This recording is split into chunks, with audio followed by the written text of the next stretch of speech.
Assalamualaikum warahmatullahi wabarakatuh. Hello guys, ketemu lagi. Jadi balik lagi di video bareng Arinis.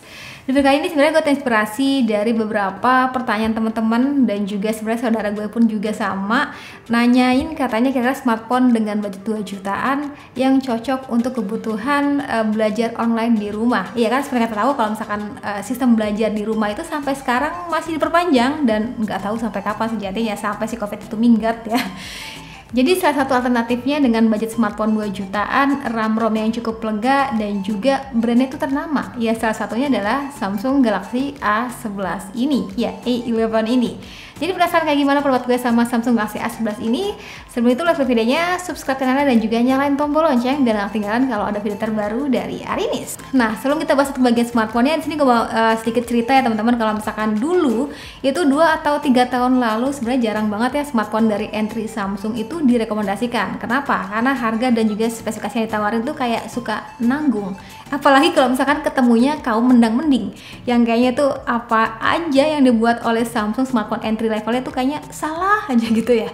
Nah, setahun kebelakangan nih guys, kayaknya Samsung itu udah mulai berubah, udah mulai cair. Iya, dalam artian dia tuh menyediakan semua lini ya, semua lini serinya dari mulai entry, yang entry banget pun ada, sampai mid, sampai juga yang flagshipnya pun ada. Jadi sesuai aja dengan kebutuhan dan juga selera temen-temen. Nah, kira-kira kenapa nih dengan budget 2 jutaan gue kepikiran Samsung Galaxy A11? Nah, yang pertama itu adalah dari UI-nya. Udah jadi rahasia umum ya kalau misalkan One UI itu udah paling bener deh, simple, mudah dimengerti dan serasanya ringan aja gitu dalam pemrosesannya. Meski gue tahu banget prosesor yang digunakan itu nggak wah karena menggunakan CPU Snapdragon 450, tapi tiap brand itu punya cara masaknya sendiri. Jadi terkadang walaupun sesama Snapdragon 450 akan beda sih sensasinya. Jadi A11 ini dilengkapi dengan RAM 3GB dan internal memori sebesar 32GB. Terbilangnya cukup lega ya. Dan sebenarnya juga masih bisa tambahan menggunakan microSD kalau misalkan kurang internal memorinya nih. Jadi pastinya bisa banget buat nyimpen berbagai materi pembelajaran hingga foto-foto kalian. Terus kalau misalkan ya dari teman-teman ada yang merasa RAM dan juga ROM-nya itu bagi teman-teman agak kurang nendang, ya coba cari seri di atasnya kali ya. Selanjutnya dari tadi yang gue rasain pada Samsung Galaxy A11 ini adalah dia tuh punya build quality dan juga desain yang cukup baik di kelasnya nih guys. Layarnya tuh cukup kekinian dan lega, yaitu 6,4 inch dengan berhiasi Infinity O display di bagian kirinya. Udah kekinian banget ya pokoknya untuk bagian layar ini. Akan terasa nyaman bila dipakai untuk kebutuhan baca-baca materi pembelajaran atau untuk main sosial media. Dan kalau dipakai untuk kebutuhan nonton, bagi gue tuh rasanya kurang nampol ya guys, karena layarnya tuh resolusinya XD+.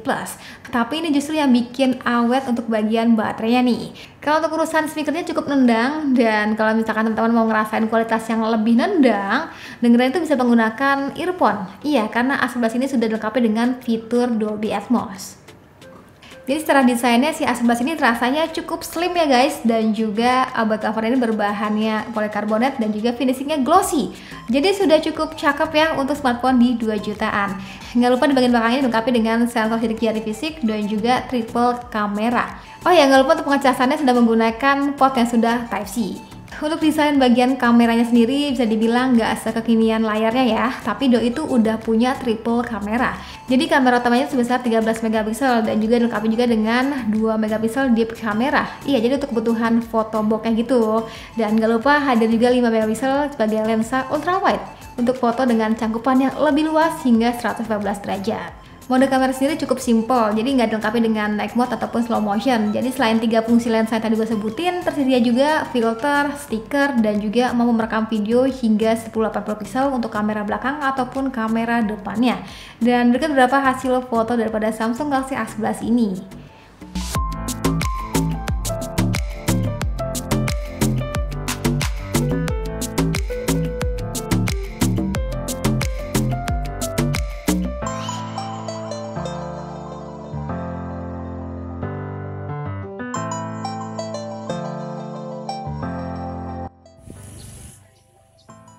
So, lagi nyobain kamera belakangnya Samsung Galaxy A11 ataupun A11. Ini dia.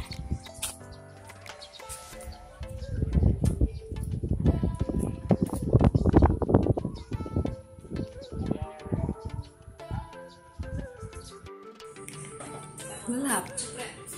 So So guys, dan kalau ini untuk kamera depan daripada Samsung Galaxy A11. Jadi teman-teman bisa langsung lihat ya tadi, kalau misalkan untuk pencahayaan sendiri tergantung teman-teman posisinya itu di mana.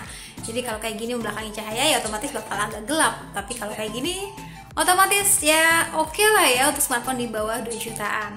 Tapi misalkan ada teman-teman nih ada yang mungkin kebutuhannya tuh kapasitas baterai lebih besar, mungkin juga teman-teman bisa mengambil seri temannya. Ini dia Samsung Galaxy M11. Ini kayak gimana sih videonya?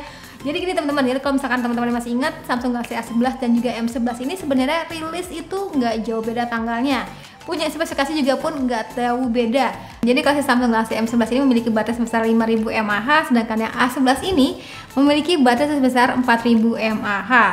Loh, kok sama-sama harganya tapi baterainya beda? Ya sebenarnya ada juga hal yang beda lainnya, kayak contohnya itu back covernya ini kan back covernya glossy, sedangkan ini tuh matte, terusan juga ini lebih tebal, ini lebih tipis juga. Selain itu selebihnya harusnya hampir sama ya, dari mulai triple kameranya, terus layarnya, dan juga sudah Type-C juga sama. Jadi ya sebenarnya sih kalau misalkan teman-teman nyari looks yang lebih oke, lebih keren, itu Samsung Galaxy A11 ini bisa jadi pilihan. Tapi kalau misalkan teman-teman kebutuhannya kayak seringan di luar, kebutuhan baterai yang besar tanpa memikirkan itu desain dan juga lain-lainnya, ya M11 ini bisa jadi pilihan. Oh ya, satu lagi, M11 ini hanya dijual secara online. Oke, jadi mungkin situ aja untuk video kali ini ya. Jadi kalau misalkan ada teman-teman yang pengen nyari smartphone di bawah 2 jutaan, sebenarnya pilihan lain dari brand lain pun banyak ya. Tapi kalau misalkan ada teman-teman yang benar-benar saklek smartphone itu harus brandnya Samsung, ya jadi Samsung Galaxy M11 ataupun A11 ini bisa jadi pilihan buat teman-teman, karena baterainya itu juga cukup besar, layarnya lega, kekinian, punya triple kamera ya,